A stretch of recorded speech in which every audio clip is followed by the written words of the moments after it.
Hello people, welcome back to my channel. I hope आप लोग सब अच्छे होंगे, आप लोगों की पढ़ाई अच्छी चल रही होगी एंड आप लोग सेफ होंगे घर में। तो today will be study in assessment procedure part 2। इसमें अपन कवर करेंगे सेक्शन नंबर 147 से लेकर सेक्शन नंबर 153। ओके, अपन ने ऑलरेडी सेक्शन नंबर 142, 143 एंड 144 जो कि आपका असेसमेंट का केस होता है, आपका सबसे पहले तो स्पेशल ऑडिट वाला केस भी हो गया है, स्क्रूटनी असेसमेंट हो गया है, समरी असेसमेंट हो गया है, बेस्ट जजमेंट असेसमेंट, वो सब हमारा फर्स्ट वीडियो में है। तो उसको बिल्कुल भी स्किप मत करें क्योंकि वो आपका मतलब बेसिकली फाउंडेशन बनता है पूरे असेसमेंट प्रोसीजर को। एक बार में ही मतलब ट्राई करें, 1-2 दिन में ही कंप्लीट कर लें। इसमें बहुत ज़्यादा गैप मत रखिए एक वीडियो के बीच में दूसरे वीडियो, क्योंकि अगर आप 3-4 दिन बाद देखें तो आपको टाइम लिमिट्स वगैरह इतना याद नहीं रहेगा, तो आपको फर्दर से वो वीडियो देखना पड़ेगा अंडरस्टैंड होने के लिए या उसको रिवाइज करने के लिए। ठीक है, तो सबसे पहले आज हम क्या क्या सेक्शन पढ़ेंगे वो हम इंट्रोड्यूस करा देती हूँ। सेक्शन नंबर 147 से लेकर सेक्शन नंबर 153। तो सबसे पहले सेक्शन नंबर 147 है, that is income escape in assessment. फिर उसका नोटिस हमारा 148 में होगा और जो टाइम लिमिट है वो हमारा 149 में है। फिर 150 ऐसा एक सेक्शन है कि कुछ कुछ केसेस में अपना कोई भी टाइम लिमिट नहीं है फॉर द नोटिस इशू करने का, वो है। 151 में है कि अपन को इनकम एस्केप इन असेसमेंट करने के लिए ये जो नोटिस इशू करने के लिए किसकी अथॉरिटी चाहिए रहती है, किसकी पावर, किसका परमिशन चाहिए रहता है। तो बेसिकली वो अथॉरिटीज़ बताया गया कि जिसका हमको परमिशन चाहिए रहता है। 152 में कुछ फर्दर ऐसे बातें हैं एंड देन है 153। नाउ जो ये 153 है ये इंपॉर्टेंट है। 153 में आपको बेसिकली 4 से 5 सेक्शंस है। इसमें आपको सारे अभी तक जितने भी हमने असेसमेंट पढ़े हैं, that is scrutiny assessment, best judgment assessment और अभी जो इनकम एस्केपिंग असेसमेंट पढ़ेंगे उसका टाइम लिमिट दिया है। अभी तक हम जो टाइम लिमिट पढ़ते हुए आ रहे हैं वो नोटिस का टाइम लिमिट है। ये यहाँ पे अपन असेसमेंट कर लिए तो जो फाइनल ऑर्डर पास करेंगे उसका कब तक अपने को पास करना है वो उसके ऊपर है ना। इसमें 4 या 5 सब सेक्शंस हैं, बट यहाँ पे आपको मतलब 3-4 सेक्शन है तो इसमें रिविज़न और अपील रिलेटेड है, तो जो कि हम उसको उसमें कवर करेंगे। यहाँ पे जो असेसमेंट के जो हमारे टाइम लिमिट्स के ऑर्डर्स है वो हम यहाँ पे ज़रूर से पढ़ेंगे।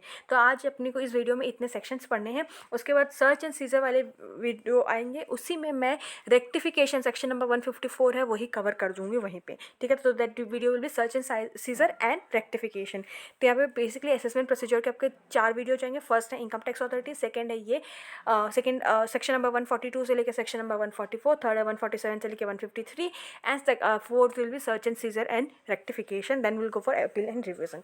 ओके ओके, तो अभी स्टार्ट करते हैं बिना कोई फर्दर टाइम वेस्ट किए सेक्शन नंबर 147। पहले अपन सेक्शन नंबर 149, 150 और 151 पढ़ते हैं, ये 3। ठीक है, मतलब अगर आपको इनकम एस्केपिंग करना है तो आपको नोटिस कब तक भेजना है और किसका परमिशन चाहिए और कब कौन कौन से केसेस में आपको कोई भी टाइम पीरियड नहीं है।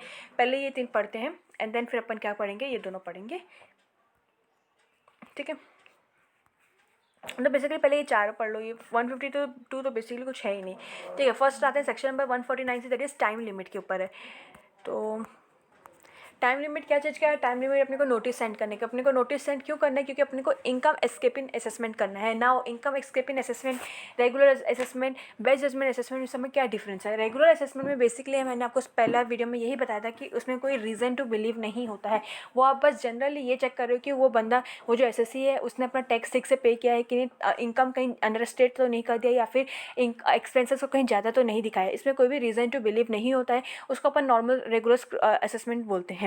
यहाँ पे इनकम एस्केपिंग असेसमेंट में क्या होता है कि आपके पास प्रूफ है, आपके पास रीज़न टू बिलीव है कि उस एसएससी ने इस एरिया पे फ्रॉड किया है, इस एरिया को वो टैक्स इवेट करना चाहता है, आपके पास रीज़न टू बिलीव है। तो मतलब आपको पता है कि इस एसएससी ने इनकम एस्केप किया, देयरफॉर उसके बाद आप उसको नोटिस भेजोगे कि तू मेरे को बता कि तुम मेरे को रीज़न टू बिलीव है ऑब्वियसली, तो तुम अपने बुक्स ऑफ अकाउंट्स वगैरह भेजो, तुम कुछ बताओ कि कहाँ पे तुम्हारी गलती है। ठीक है, तो बेसिकली इनकम एस्केपिंग असेसमेंट वो होता है। मतलब यहाँ पे जो इनकम एस्केपिंग असेसमेंट है उसमें ऑब्वियसली यहाँ पे आपका पेनल्टी वगैरह अगर निकला तो हायर लगेगा। ठीक है, तो उसका जो सेक्शन नंबर 147 हमारा इनकम एस्केपिंग असेसमेंट होता है। 148 में अपन नोटिस भेजते हैं। ये जो नोटिस भेजते हैं उसका जो time limit for the notice है, पहले वो पढ़ते हैं कि time limit for the notice कब है, कि अपन कब सेक्शन नंबर 148 के अंदर नोटिस भेज सकते हैं। ठीक है, यहाँ पे आपको बताया गया है 149(1) में, in case the income is in relation to any asset including financial interest in an entity जो कि लोकेट कर रहा है outside India and has escaped assessment. तो यहाँ पे आपका क्या हो रहा है, आपने जो भी गड़बड़ किया, आपने जो भी टैक्स इवेजन किया वो विद रिस्पेक्ट टू ऐसा एसेट में है जो कि आपके इंडिया में नहीं है। ठीक है, मतलब आपने जो भी फ्रॉड, आपने जो भी इवेजन किया है टैक्स वगैरह का, वो ऐसे एसेट में किया है जो कि आउटसाइड इंडिया है, तो आपको जो नोटिस होगा has to be issued within 16 year from the end of the relevant assessment year. अभी जो रेलेवेंट असेसमेंट ईयर है उसके एंड से विद इन 16 ईयर्स तक नोटिस इशू हो सकता है सेक्शन नंबर 148 का। मतलब कि अगर आपने कुछ इवेजन किया है तो अपन 16 साल तक आपका कभी भी ये असेसमेंट खुल सकता है अगर आपका जो एसेट है वो आउटसाइड इंडिया है। फिर है whether income which is escape assessment amount to और is likely to amount to ₹1 lakh या मोर। यहाँ पे ये तो हमारा अदर के केसेस में था। अभी हमारा नॉर्मल केसेस में मतलब हमारा जो एसेट है वो इंडिया में है, तो अगर आपका जो असेसमेंट का अमाउंट है, मतलब आपने जितना टैक्स इवेट किया है, डिपार्टमेंट को लग रहा है कि वो 1 लाख से ज़्यादा है, तो वो जो नोटिस करेगा with in 6 year from the end of the relevant assessment year, तो वो 6 साल तक कभी भी आपको कभी भी इनकम एस्केपिंग असेसमेंट के लिए क्या कर सकता है, नोटिस भेज सकता है। और बाकी केसेस में क्या होगा, मतलब आपका जो एसेट है वो इंडिया में है, प्लस वो उसका जो अमाउंट है वो 1 लाख से कम है, तो जो नोटिस है वो आपको 4 year from the end of the relevant assessment year तक भेजा जा सकता है। ठीक है, तो बेसिकली इसमें जो लिमिट्स है वो 4 है, 6 है एंड 16 है। 4 है नॉर्मल केसेस में, अगर आपका जो अमाउंट ऑफ असेसमेंट है या फिर अमाउंट ऑफ इनकम एस्केपिंग है वो 1 लाख से कम है, तो आप 4 ईयर्स तक का नोटिस, 4 ईयर्स तक हम नोटिस भेज सकते हैं assessment from the end of the relevant assessment year. 6 अगर आपका इनकम एस्केपिंग का अमाउंट 1 लाख से ज़्यादा है तो 6 ईयर्स तक जा सकता है। बट अगर आपका जो एसेट है वो एसेट अगर आउटसाइड इंडिया और उसमें अपने इनकम एस्केपिंग किया तो वो 16 ईयर्स तक क्या हो सकता है, आपका नोटिस जा सकता है for the income escaping assessment. Okay, तो ये था आपका सेक्शन नंबर 149। सेक्शन नंबर 148 में अपन पढ़ेंगे कि नोटिस कैसे जाएगा। यहाँ पर सेक्शन नंबर 149 में अपना टाइम लिमिट है। नेक्स्ट है section number 150, that is no time limit for issue of notice. यहाँ पे क्या हो रहा है कि अगर assessment is in persons of an order in appeal, यहाँ पे क्या हो रहा है कि नोटिस अंडर सेक्शन 148 में be issued at any time for the purpose of making assessment और reassessment to give effect to findings under section appeal वाले और ऑर्डर ऑफ कोर्ट। यहाँ पे क्या बोल रहा है कि कोई कोर्ट का ऑर्डर आया है या अपील, आप एसएससी थे, आप एग्रीव थे, आप अपील के पास गए, अपील में आपको डायरेक्टली फिर से इनकम एस्केपिंग करने का आपको ऑर्डर दे दिया है। देखो कोर्ट में क्या होता है, तारीख पे तारीख, ठीक है। तो सपोज़ आपका क्या हो रहा है, आपका जो असेसमेंट का अमाउंट है वो 1 लाख से ज़्यादा है, आपका वो केस है पेंडिंग कोर्ट में, कोर्ट तारीख पे तारीख ज़्यादा है, तो कम से कम सपोज़ 10 ईयर आपका लग गया वर्डिक्ट आने में। वर्डिक्ट क्या आया कि income escaping assessment under section number 147 करना है। तब एसएससी क्या बोलेगा, मैं इंडिया का हूँ, मेरी जो एसेट्स जिसमें इनकम एस्केप वो इंडिया में है, 1 लाख से भले ही है, तो यहाँ पे जो टाइम लिमिट था नोटिस का वो 6 ईयर था।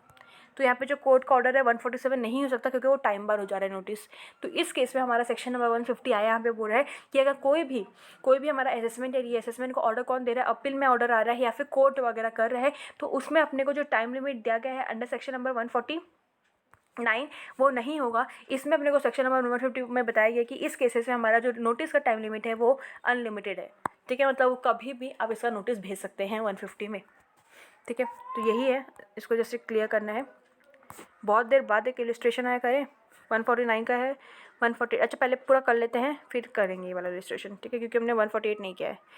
उसके बाद है sanction for issue of notice section number 151।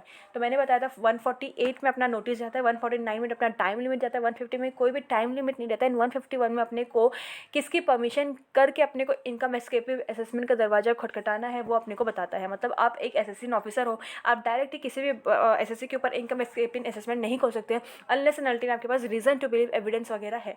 उसके लिए आपको क्या करना पड़ता है, उसके लिए आपको कॉम्पिटेंट अथॉरिटी से परमिशन लेना पड़ता है। अगर ये कॉम्पिटेंट अथॉरिटी सेटिस्फाई होते हैं कि आपका जो रीज़न टू बिलीव है वो काफ़ी स्ट्रॉन्ग है, आपके पास सारे प्रूफ एविडेंस है, तभी आप इनकम एस्केपिंग असेसमेंट का दरवाजा नॉक कर सकते हैं। तो यहाँ पे क्या बोल रहा है, टाइम लिमिट आपको दिया गया है, इशू ऑफ नोटिस है, एंड यहाँ पे आपको क्या दिया है, कॉम्पिटेंट अथॉरिटी दिया गया है।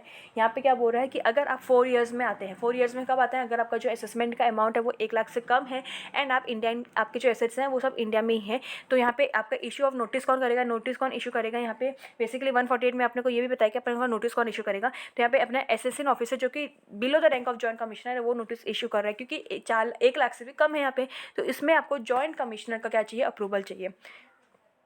उसके बाद अगर आपका आफ्टर 4 ईयर में आपके यहाँ पे 6 ईयर या 16 ईयर आ गया, इस केस में है, तो इस केस में अपना नोटिस कौन इशू करेगा, अपना नोटिस इशू करेगा असिस्टेंट ऑफिसर, एंड यहाँ पे अपने को जो अप्रूवल चाहिए वो principal chief commissioner, principal commissioner और कमिश्नर का अप्रूवल चाहिए। ठीक है। तो ये यहाँ पे यही दिया है, पहले ये इशू ऑफ नोटिस है, अगर अप टू 4 ईयर्स है तो इन लोग नोटिस इशू करेंगे, बियॉन्ड 4 ईयर्स है तो इन लोग नोटिस इशू करेंगे। एंड जो भी नोटिस इशू कर रहा है उनको इनकम्पिटेंट अथॉरिटी का क्या चाहिए, सेटिस्फेक्शन चाहिए, इनका परमिशन चाहिए, ठीक है। एंड उसके बाद आपका सेक्शन नंबर 152, सेक्शन नंबर 152 क्या बोल रहा है, अदर प्रोविजन से आपने को ये बोल रहा है कि असेसमेंट में रेट लगेगा at which it would have been charge had the income not escape assessment. तो सपोज आपका यहाँ पे मतलब बेसिकली यहाँ पे देखो, मैं एग्जांपल के साथ तो क्या ही बताऊँ, इसमें अपने को ये बताना है कि जो असेसमेंट आपका फर्दर जो असेसमेंट कर लोगे, कुछ आपको पे करना ही पड़ेगा, तो किस रेट से आपको पेमेंट करना है। तो अगर अपना इनकम एस्केप नहीं होता तो उस इनकम में जितना अपना टैक्स रेट लगता है उस रेट के हिसाब से अपने को यहाँ पे असेसमेंट करने के बाद उस रेट से अपने को टैक्स पे करना है, ठीक है। It would be chargeable to tax at the rate applicable to the respective years in which such income is liable to be taxed. Okay.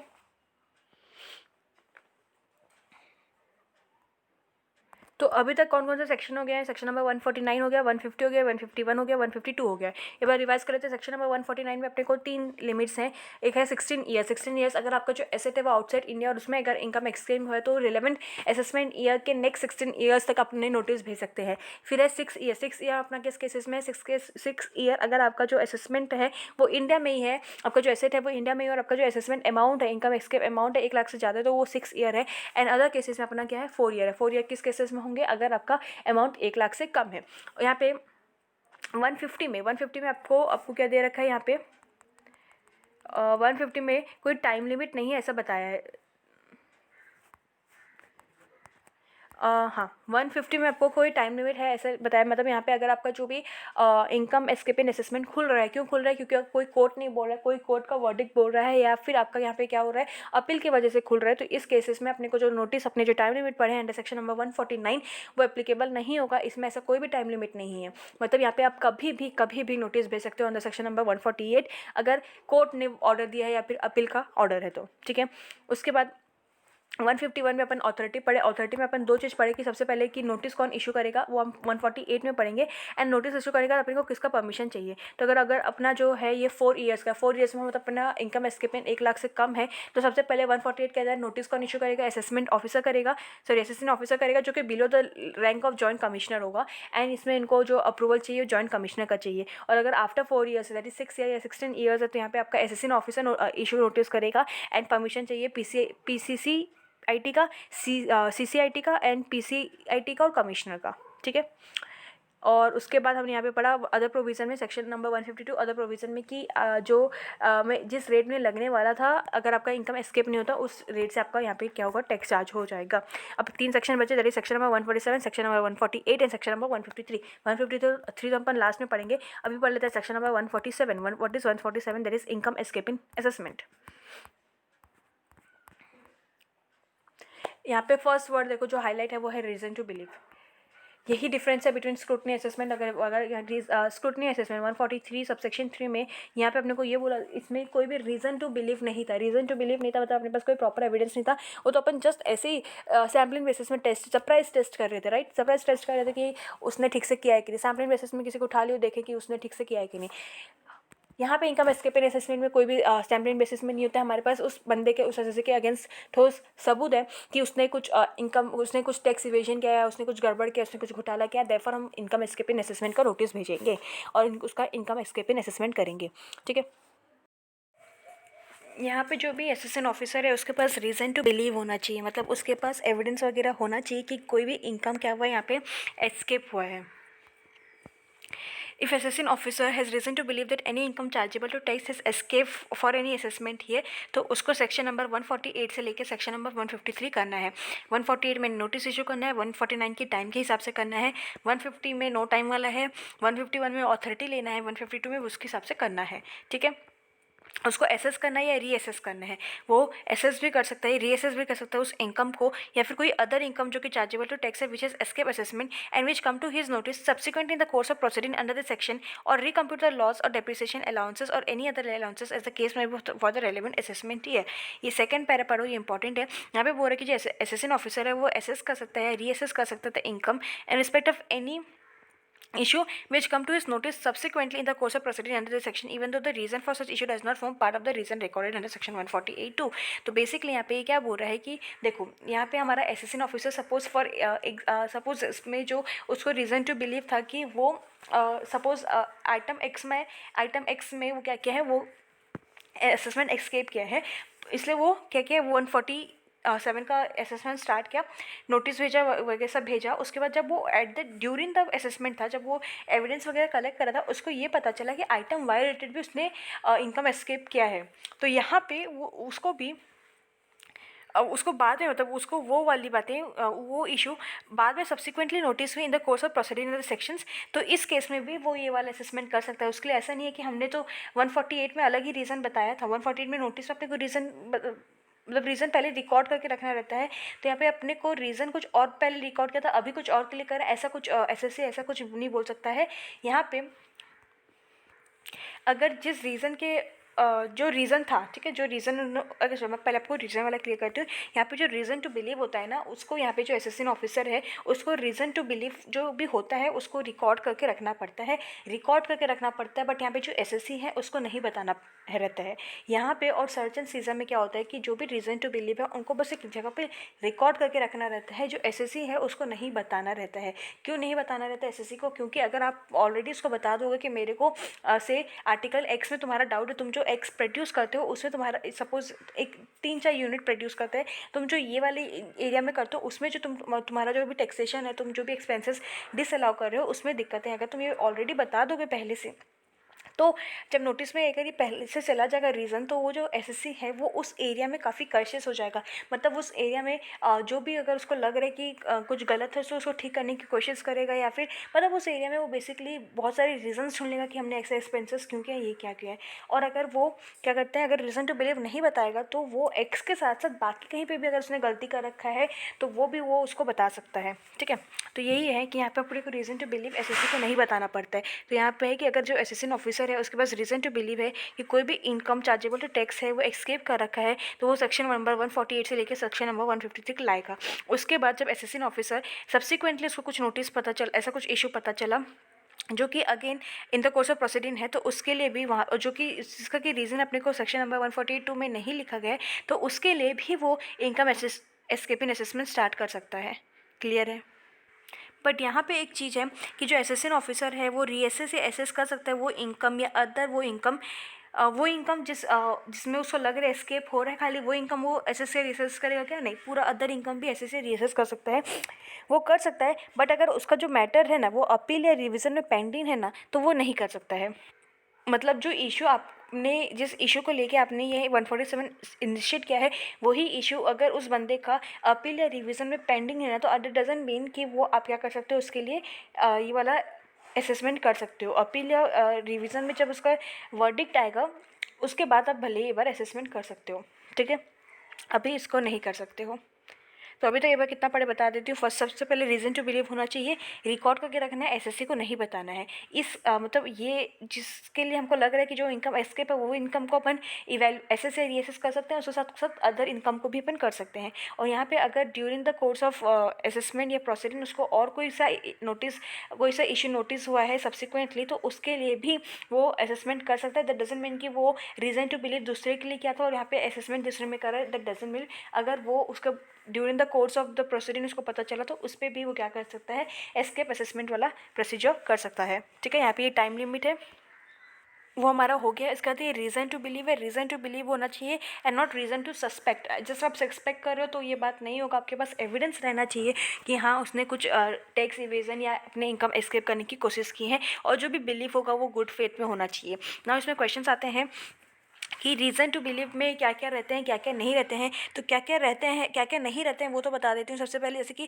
Personal opinion, assistant officer का पर्सनल ओपिनियन बार बार change हो रहा है। पहले वो एक amount को disallow कर दिया था, अभी उस अमाउंट को अलाउ करने के लिए बोल रहे हैं। मतलब अगर उसका जो पर्सनल ओपिनियन चेंज हो रहा है उसको हम रीज़न टू बिलीव नहीं मानेंगे। अगर कोई र्यूमर है, कोई गॉसिप है, कोई सस्पिशन है, ये सब है। जैसे कि एक केस स्टडी है यहाँ पे, जैसे कि फिल्म फेयर वाले मैगजीन में क्या हुआ था ना, अमिताभ बच्चन का इंटरव्यू में उनके क्या बोलते हैं उनके ऐसा उसमें मेंशन था मैगज़ीन में कि उनका जो गॉगल्स है वो इतने का है, उनका जो कपड़े हैं वो इतने का है, और जो उसका जो असिस्टेंट ऑफिसर था उन्होंने देखा कि ये सब जो है वो अनएक्सप्लेन्ड एक्सपेंडिचर्स है, मतलब वो अभी तक इनकम टैक्स में दिखा नहीं रखे हैं। तो उसने क्या किया, उसने ये वाले इसका नोटिस भेज दिया, इनकम एस्केपमेंट का सेक्शन नंबर 148 के अंदर कर दिया। तो यहाँ पे अपने को पता चला कि वो जो वो है वो जस्ट एक मेरे कोई एविडेंस नहीं था, वो जस्ट एक र्यूमर गॉसिप वाली बातें थी। तो उसको हम रीज़न टू बिलीव मान सकते हैं, but sufficient reason to believe नहीं मान सकते हैं। अपने इसके जस्ट दैट पर्पज़ के लिए अपन क्या नहीं कर सकते हैं, अपन 147 का डोर नॉक नहीं कर सकते। भले ही उनका स्क्रूटनी असेसमेंट हो सकता है या जो भी हो सकता है, बट 147 का असेसमेंट जस्ट उस रीज़न के लिए नहीं हो सकता है। उसका जो मैंने ये बताया कि other than subject matter of appeal या रिवीजन, अगर आपका ऑलरेडी वो मैटर अपील या रिवीजन में पेंडिंग है तो उसके ऊपर अगर आप अगेन ये असेसमेंट स्टार्ट नहीं कर सकते हैं। Now what are the circumstances when income is deemed to have escape assessment. तो ऐसा कौन कौन सा हमारा मतलब कि हमने यहाँ पे अभी तक क्या पढ़ के आ रहे हैं कि अगर आपका इनकम एस्केप होगा तो अपन ये असेसमेंट स्टार्ट कर देंगे। तो यहाँ पे इनकम एस्केपमेंट मतलब क्या क्या चीज़ होगा तो अपन मानेंगे कि इनकम एस्केप हुआ है, तो उसके क्या क्या सर्कमस्टांसेस है वो भी हम पढ़ने वाले हैं। तो यहाँ पे बोल रहा है कि अगर एसएससी का टोटल इनकम या टोटल इनकम और कोई भी पर्सन का in respect of which is assessable during the previous year वो एक्सीड करता है maximum amount which is not chargeable to income tax, और उसने कोई भी रिटर्न अभी तक फर्निश नहीं किया, मतलब कि उसका जो अभी जिसका भी जो एसएससी है या कोई भी अदर पर्सन का अगर हम असेसमेंट कर रहे हैं और उसका जो टोटल इनकम है वो एक्सीड करता है टैक्सेबल लिमिट से, बट अभी तक वो रिटर्न फाइलिंग ऑफ इनकम नहीं किया है, तो उसको हम मान लेंगे कि deem to be income escape हुआ है। तो फर्स्ट केस क्या पड़ा कि उनका बेसिक एग्जाम्पशन लिमिट मतलब उनको बेसिकली रिटर्न फाइलिंग करना है, बट वो रिटर्न फाइलिंग नहीं कर रहे हैं, तो एक ये हमारा हो सकता है कि वो इनकम एस्केप करने की कोशिश कर रहे हैं। सेकेंड है कि जो वो रिटर्न फाइलिंग ना क्या किए हैं, where return filing has been furnished by the assessee but no assessment has been made, मतलब रिटर्न फाइलिंग किए हैं बट कोई भी असेसमेंट नहीं है, और जो एसएससी है वो अंडरस्टैंड किया है मतलब वो जो एसएससी है वो इनकम को अंडरस्टेट किया है या एक्सेसिव लॉस क्लेम कर लिया है, एक्सेसिव अलाउंसेस एक्सेसिव डिडक्शन को क्या कर लिया है, वो क्लेम कर लिया है। मतलब फर्स्ट केस में था क्या था कि उसका बेसिक एग्जाम्पशन लिमिट से ज़्यादा है और रिटर्न फाइलिंग नहीं किया है। सेकंड केस में है रिटर्न फाइलिंग किया है बट कोई भी असेसमेंट हुआ नहीं है, और यहाँ पे असेसिंग ऑफिसर को लग रहा है कि जो एसएससी है उसने अपना इनकम को अंडरस्टेट किया या एक्सेसिव लॉस को डिडक्शन को अलाउंसेस को क्लेम कर लिया है। थर्ड है कि where assessee is required to furnish a report in respect of international transaction under section number 92E and जो एसएससी है वो fail to furnish such report. ये इंटरनेशनल टैक्सेशन में है कि 92E के अंदर एक रिपोर्ट अपने को सबमिट करना रहता है, और एसएससी अगर उस रिपोर्ट को नहीं सबमिट कर रहा है तो अगेन अपन ये मान लेंगे कि ये इनकम एस्केपिंग वाला केसेस है। ठीक है, उसके बाद अगर असेसमेंट हुआ है, असेसमेंट होने के बाद अपने को ये पता चल रहा है कि income chargeable to taxes under assess, जो भी हमने इनकम दिखाया वो हम कम दिखाए हैं, या income has been assessed at to lower rate, मतलब हमने बहुत ही कम इनकम को बहुत ही कम रेट पे एसेस किया है, या फिर such income has been made the subjective excessive relief, हमने ज़्यादा रिलीफ ज़्यादा डिडक्शन ले लिया है, या एक्सेसिव लॉस या डेप्रिसिएशन दिखा दिया, तो ये भी हमारा वन एरिया हो जाएगा कि ही इनकम एस्केप हो रहा है। फिर when return of income has not been furnished by the SSC on the basis of information or document received from the prescribed income tax authority, मतलब बेसिकली यहाँ पे क्या बोल रहा है कि रिटर्न ऑफ इनकम फर्निश नहीं हुआ है, बट अपन जब सेक्शन नंबर 133 मतलब वो सर्च एंड सीजर वाले एरिया में है सेक्शन नंबर 133, तो जब इसमें हम इन्फॉर्मेशन मंगवा रहे हैं और उस इन्फॉर्मेशन से अपने को ये पता चला कि जो एसएससी है उसने ज़्यादा लॉस ज़्यादा डिडक्शन ज़्यादा अलाउंसेस ज़्यादा रिलीफ को क्लेम कर लिया है। ठीक है, और यहाँ पे बोल रहा है कि where return of income has been furnished by the assessee or on the basis of information या डॉक्यूमेंट जो कि रिसीव है फ्रॉम अंडर, अच्छा ये it is notice the assessee officer that the assessee has understated the income.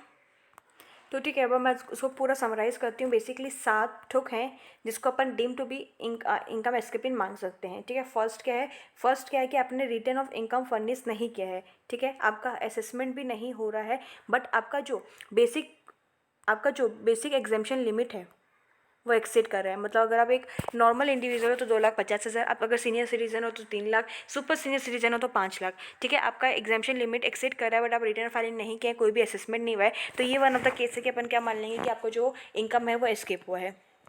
तो देखो ये 7 चीज़ हैं जिसको अपन मान सकते हैं कि ये deem to be income escape है। फर्स्ट यहाँ पे क्या बोल रहा है, रिटर्न ऑफ इनकम और असेसमेंट नहीं हुआ है, बेसिक एग्जाम्पशन लिमिट से ज़्यादा है।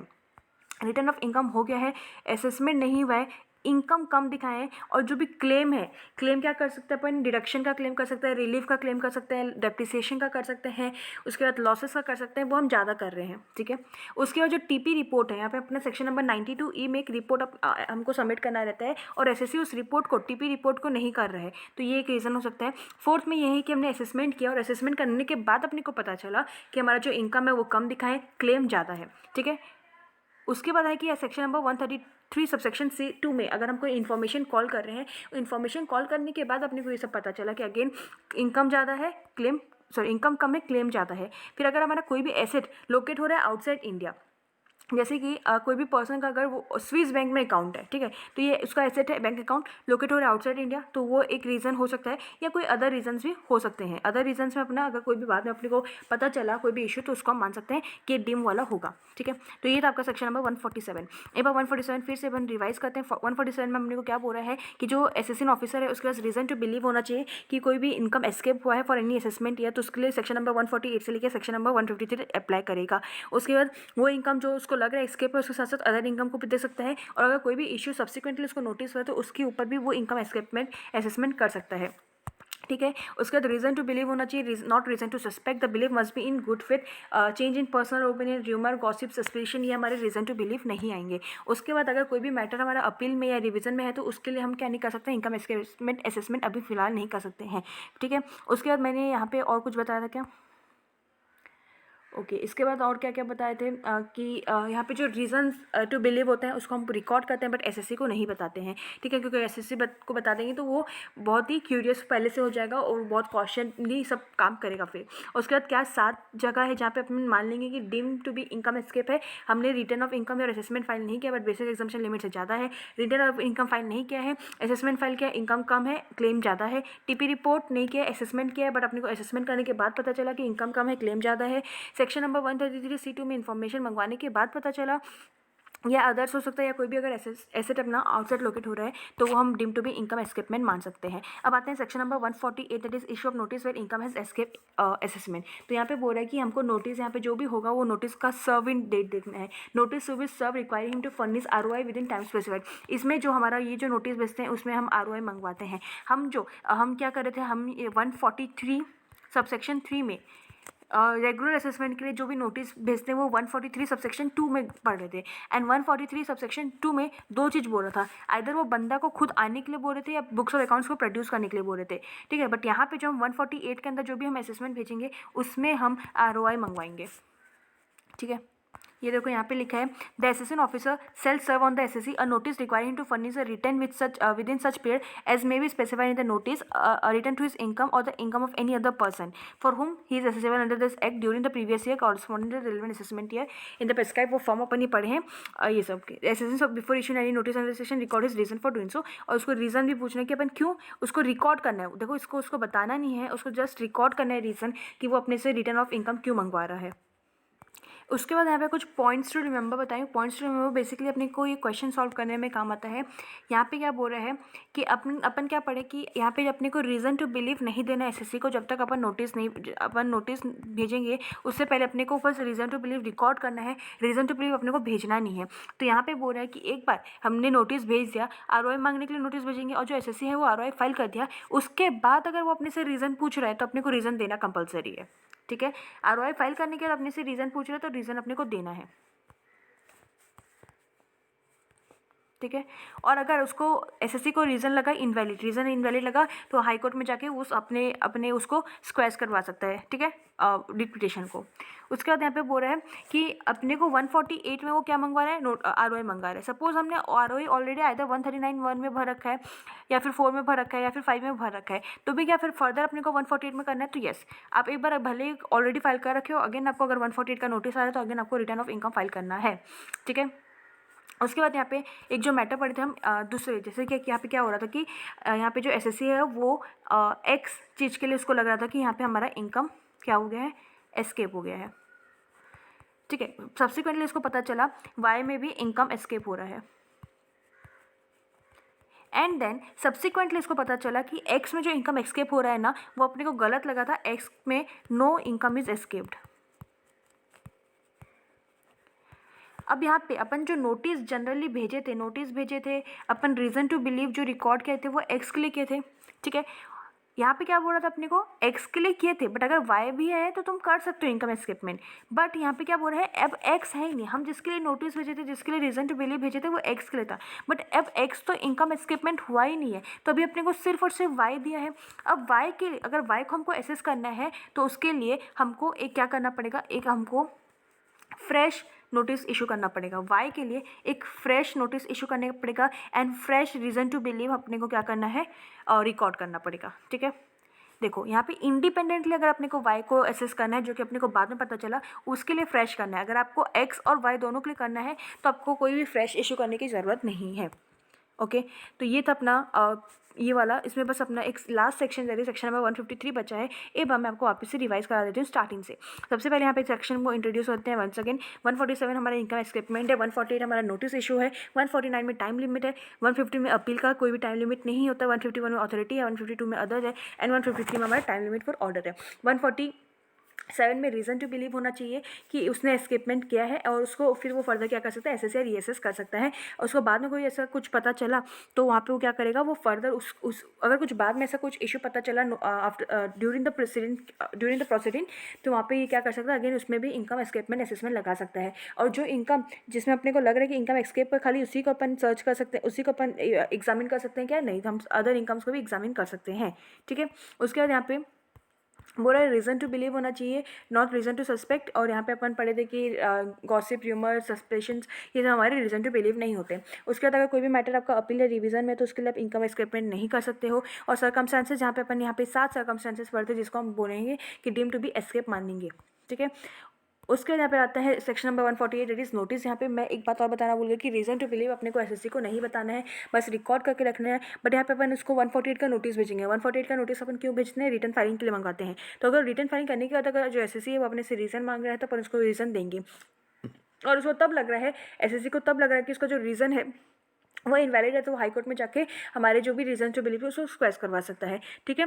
उसके बाद यहाँ पे क्या बोल रहा है कि यहाँ पे अपने को ये भी बोल रहा है कि अगर आप रिटर्न ऑफ इनकम ऑलरेडी किस 139 में, 139, 14 में, 5 में अगर आप भर रखे हो, स्टिल आपको 148 में रिटर्न फाइलिंग तो करना ही करना है।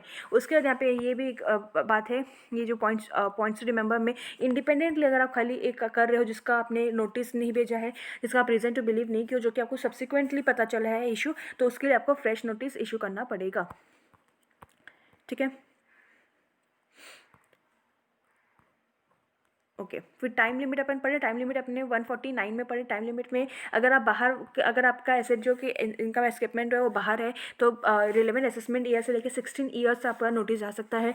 अगर आपका 1 लाख से ज़्यादा है और वो इंडिया में ही है तो वो 6 ईयर तक जा सकता है। अदर केसेस में 4 ईयर तक जा सकता है, ठीक है। उसका सेक्शन नंबर 150 में है कि अगर आप अपील में, अगर आपका जो भी एक असेसमेंट का ऑर्डर आया है, अपील से आया या कोर्ट से आया, तो उसमें कोई भी टाइम नहीं है, आप कभी भी इसका क्या कर सकते हैं, कभी भी नोटिस जा सकता है। इलस्ट्रेशन अभी जस्ट करेंगे बस। यहाँ पे उसका सेंक्शन बोल रहा है तो कौन इशू करेगा नोटिस, अगर 4 ईयर्स तक है तो असिस्टेंट ऑफिसर जो कि below the rank of joint commissioner है। और अगर जॉइंट कमिश्नर तो यहाँ पे किसका परमिशन चाहिए, जॉइंट कमिश्नर का सेटिस्फेक्शन चाहिए। उसके बाद अगर बियॉन्ड 4 ईयर, अगर 6 ईयर और 16 ईयर्स है तो यहाँ पे अपना असिस्टेंट ऑफिसर करेगा और यहाँ पे अपने को इनका अप्रूवल चाहिए, ठीक है। उसके बाद यहाँ पे 152 में अपना अदर प्रोविजन में जो भी इनकम एस्केपमेंट अगर नहीं होता तो जितना चार्ज अपना टैक्स लगता है उतना टैक्स वापस उसमें लग जाएगा। ये इलस्ट्रेशन करते हैं। चलो उसके बाद अपन सेक्शन करेंगे 153।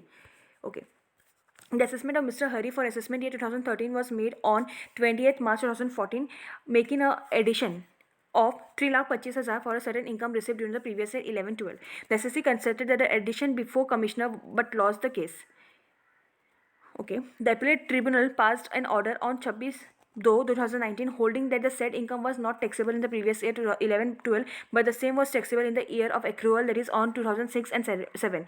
Assessing officer issued notice under section number 148 for इतना in March 2000 bring it to tax of but basically यहाँ पे देखो ये अपील वाला ही केस है तो यहाँ पे अपना कोई टाइम लिमिट नहीं है। सबसे पहले यहाँ पे आपको सेक्शन नंबर 148 और 149 एक्सप्लेन करना है। 148 के साथ अपने को नोटिस भेजना है 149 के अंदर, और 149 में अपने को बोल रहा है अगर हमारा 1 लाख से एक्सीड है जो कि है तो उसमें अपन को 6 ईयर तक भेजना है। अकॉर्डिंगली हमारा असेसमेंट ईयर क्या है, चलो वो इलस्ट्रेशन में एक चीज़ मैं बताऊंगी, उसको करने से पहले बार अपन ये कर लेते हैं सेक्शन नंबर 153 वाला, that is time limit for completion of assessment and reassessment. तो बेसिकली इसमें 5 या 6 सब सेक्शन है, तो अपन अभी सिर्फ 2 पढ़ेंगे, दैट इज़ 153(1), सॉरी 3 पढ़ेंगे, 153(1), 153(2) एंड 153(4। यहाँ पे 153(1) अपने को ऑर्डर का टाइम बताते हैं for section number 143 and section number 144। Section number 143 हमारा क्या था, स्क्रूटनी असेसमेंट, और 144 अपना बेस्ट जजमेंट असेसमेंट था। ठीक है, तो यहाँ पे पहले अपना 21 मंथ्स हुआ करता था, 18 मंथ हुआ करता था। अभी जो 1920 असेसमेंट ईयर और उसके देर आफ्टर में अपने कितना मंथ होगा, ये 12 मंथ होगा। 12 month from the end of the assessment year in which the income was first accessible. अपना जब इनकम फर्स्ट टाइम असेसेबल होता है उसके 12 मंथ के अंदर तक अपने को क्या करना है, ऑर्डर करना है, असेसमेंट ऑर्डर। ठीक है, 153 टू हमारा 147 जो भी हम पढ़ रहे हैं उसके ऊपर बता रहा है। ये भी पहले कुछ और था, बट जहाँ पे ये नोटिस सर्व हो रहा है आफ्टर 1/4/2019, तो यहाँ पे भी आपका ये 12 मंथ हो गया from the end of the financial year in which the notice is served. ठीक है, देखो यहाँ का टाइमिंग अलग है, यहाँ पे का टाइमिंग आपका है from the accessible year in which the income was first accessible, और यहाँ पे है कि नोटिस सर्व के 12 मंथ्स के अंदर अपने को असेसमेंट करना है। ठीक है, ओके, नाउ 153(3) में यहाँ पे अपने को सेट असाइड के बारे में बोल रहा है, जो कि अपन बाद में ही पढ़ेंगे। 153(4) में बोल रहा है कि अगर अपने को यहाँ पे बेसिकली टाइम पीरियड को इंक्रीज कर रहा है, अगर अपने को ना क्या पता है, अपने को ना टीपीओ के पास जाना पड़ रहा है, टीपीओ के पास जाना पड़ रहा है क्योंकि अपने कुछ फॉरेन ट्रांजेक्शन्स हैं और अपने को आर्म लेंथ प्राइस जाना है, तो अपने को एडिशनल और 1 साल देंगे। मतलब अपना 143 और 144 के लिए यहाँ पे 12 की जगह अपना 24 मंथ्स हो जाएगा, एंड यहाँ पे 153(2) में यहाँ पे भी अपने 12 की जगह कितना हो जाएगा, 24 मंथ्स हो जाएगा। ठीक है, तो ये देखो ये वाला, इस केस में पहले ये सब ऐसे था, अब यहाँ पे आपको 24 मंथ दिया फ्रॉम द एंड जिसमें इनकम फर्स्ट असेसेबल था, और यहाँ पे नोटिस सर्व होने के 24 मंथ्स के अंदर तक है। ठीक है, तो ये अपन एक बार 153 इतना ही पढ़ते हैं, बेसिकली 12 मंथ्स है, अगर टीपीओ का रेफरेंस है तो 24 मंथ है। अब ये चलो ये रजिस्ट्रेशन बताती हूँ। ये रजिस्ट्रेशन में क्या बोल रहा है कि जो असेसमेंट है मिस्टर हरी का, वो असेसमेंट ये 2012-13 में हुआ था। कब हुआ था, डेट याद रखो, 28 मार्च 2014 में हुआ था, और उसमें उन्होंने असेसमेंट में 3,25,000 का एडिशनल हम क्या किया, इनकम ऐड कर दिया। मतलब यहाँ पे इसका असेसमेंट हुआ था और 3,25,000 को इनकम नहीं माना था, इसलिए हमने 28/3/2014 को हमने एडिशन कर लिया 3,25,000 का। ठीक है, यहाँ पे एसएससी अपील में गया था, बट यहाँ पे अपील जो हुआ था वो लॉस्ट हो गया था। फाइनल जो अपीलेट ट्रिब्यूनल ऑर्डर पास किया था 26/2, यहाँ पे वो अपील में गया। देखो यहाँ पे 28 को अपन इतना ऐड कर दिया, इसलिए वो अपील में गया, अपील में ये लॉस्ट हो गया। और यहाँ पे अपीलेट ट्रिब्यूनल एक ऑर्डर पास किया कब, 26/2/2019 को, इंडिकेटिंग जो सेड हम टैक्सेबल किए हैं फॉर द ईयर 11-12। देखो ये असेसमेंट है तो ये प्रीवियस ईयर 11-12 है, but the same was taxable in the year of accrual, that is 6-7। अपन जो यहाँ पे 11-12 का माने हैं ये इनकम, बट ये मेन था अपना 6 या 7 का। ठीक है, तो यहाँ पे अपने को अपीलेट ट्रिब्यूनल ऐसा बताया, तो इसे असेसिंग ऑफिसर फिर से नोटिस इशू किया और 7-8 के असेसमेंट डे के बेसिस में कि वो 3,25,000 को अपन वापस क्या करेंगे, वो करेंगे। तो बेसिकली देखो यहाँ पे ये कब का इनकम है, ये इनकम है अपना असेसमेंट ईयर का, असेसमेंट ईयर 7 और 8 का इनकम, ऐसे अपने को कोड बोल दिया है। ठीक है, ऐसे अपने को कोड बोल दिया है कि असेसमेंट ईयर 7 और 8 का इनकम है। तो 7-8 रेलिवेंट असेसमेंट ईयर हो गया, उसका 6 ईयर्स ले लो, क्योंकि इनकम अपना 3,25,000 जो कि 1 लाख से ज़्यादा है। तो 8-9, 9-10, 10-11, 12-13 एंड 13-14, तो हमारा असेसमेंट ईयर क्या हो रहा है, 13-14। तो बेसिकली अपने को ये जो नोटिस अपने को भेजना है एट द एंड, अपने को नोटिस कब तक भेजना है, 31 मार्च 2014 तक अपने को नोटिस भेजना है। ठीक है, फिर यहाँ पे अपीलेट ट्रिब्यूनल बोला है, अपीलेट ट्रिब्यूनल हमने को बोला कि ये 6-7 का है, तो बेसिकली यहाँ पे अनलिमिटेड पीरियड के लिए टाइम लिमिट हो जाएगा जब भी वो फाइल करेगा। बट यहाँ पे एक चीज़ और है, ये वाला हाईलाइटेड पोर्शन पढ़ो, यहाँ पे बोल रहा है कि हाउएवर दिस इज, ये जो हमारा 150 का हमको जो अनलिमिटेड टाइम मिलता है, ये तभी मिलेगा, कब मिलेगा, ये तभी मिलेगा if on the date of passing of the order which was subject matter of appeal no notice could have been issued, then such notice can not be issued by virtue of the enabling person. मतलब कि अगर जिस दिन order pass हो रहा है, जो कि अपील में जो भी ऑर्डर पास दे रहे हैं, उस दिन के हिसाब से अगर, मतलब देखो अपील हुआ बोल के हम वापस से सेक्शन नंबर 148 जा रहे हैं, इट्स ओके। बट अगर अपील नहीं होता और उस टाइम पे अपन टाइम बार ऑलरेडी हो गए रहते, तो यहाँ पे अपन क्या नहीं कर सकते, यहाँ पे अपील का हमारा अनलिमिटेड टाइम नहीं रहेगा। जैसे कि देखो यहाँ पे अपने को नोटिस कब तक भेजना था, 31 मार्च 2014 तक भेजना था। और रियल केस में अपन कब ये असेसमेंट हुआ, ये 2014 में हुआ, बट अपने को होना कब था, 31 मार्च 2014 से पहले अपने को होना था। तो यहाँ पे अपन क्या किए थे, यहाँ पे अपन कर दिए थे 31 मार्च 2014 से। तो यहाँ पे अपने को अगेन अपील कर सकते हैं। अपील के लिए अगर अपन क्या कर सकते हैं, नोटिस भेज सकते हैं। बट यहाँ पे सेकेंड है कि अगर जो असेसमेंट ऑर्डर था वो अपना 4/4/2014 तक करना था, तो यहाँ पे अपना रेलेवेंट 6 ये कितना है, 31 मार्च 2014 है। तो अब तो अपन इसके बाद अपन कर रहे हैं 4/4/2014 को कर रहे हैं। तो इस केस में अपन क्या कर पा रहे हैं, इस केस में अपन नोटिस नहीं भेज पाएंगे क्योंकि 6 ईयर चला गया है। तो इस केस में अपील के टाइम भी अगर आप यहाँ अपील होने के बाद, अपील में यहाँ पे अपने डिसाइड हुआ है कि प्रीवियस ईयर 2006-7 का है, बट क्योंकि हमारा जो ओरिजिनल है वही टाइम बार था, इसलिए हम ये अपील वाला में नहीं ले सकते ये नोटिस। समझ में आया, आई होप समझ में आया। एक बार इसको पढ़ लो। बस इसमें इतना है कि जब ये अपील का जो टाइम लिमिट मिलेगा, ये जो अनलिमिटेड टाइम लिमिट है, ये तभी मिलेगा अगर आप क्या कर रहे हैं, ये अनलिमिटेड टाइम पीरियड आपको कब तभी मिलेगा अगर आप पहले बार जब नोटिस भेजे तब आपने ठीक टाइम से भेजा था। तो फर्स्ट केस में तो अपन ठीक टाइम से किए थे, अपने 31 मार्च 2014 था, बट अपन 28 मार्च 2014 तक अपना असेसमेंट ही कंप्लीट हो गया था।